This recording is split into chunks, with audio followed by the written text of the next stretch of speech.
Qadrlik anlıqçılar, bugün 5 may Uyghur Xalqaro Do'ppi bayrami kuni. Şu münasebet bilen Ana Til Televiziya nomidan dunyoning har qaysi joylaridagi Uyg'ur qarindoshlarımızning Do'ppi bayramini tabriklayman.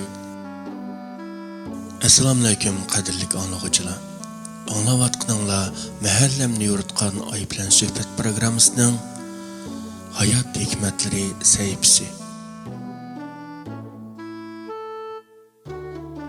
Bir kız qo'lida 2 tal olma tutib turadi.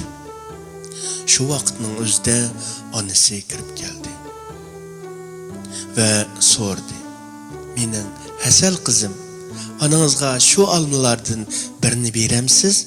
dedi. Shu vaqtda qiz onasiga bir qaradi-da, bir olmani tishlab oldi.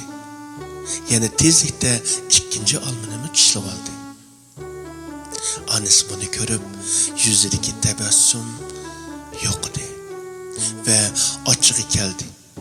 Lekin bunu kızga bilindirmeslik için özünü besib oldi.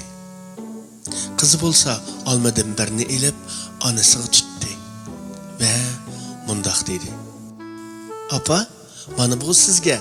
Bu bek şirinken," deb olmaning eng yaxshisini onasiga sundi. Shundaq do'stlar, siz kim bo'lsangiz ham qanchalik hayot tajribangiz mo'l bo'lishidan qat'iy nazar qanchalik bilimdorman deb hisoblasangizmi, boshqalarga hukm chiqarishdan ehtiyot qiling. Boshqalarga imkon bering. O'zlari tushuntirib berishga vaqt bering.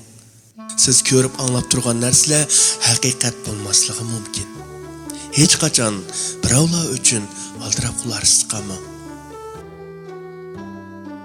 Yuqorqi qoida, agar ona ochig'i bilan kelib qizga qo'pollik qilgan va yoki yuziga bir tastak solganda, u qizning qanchalik ruhining sunadiganligini tasavvur qila olamsiz?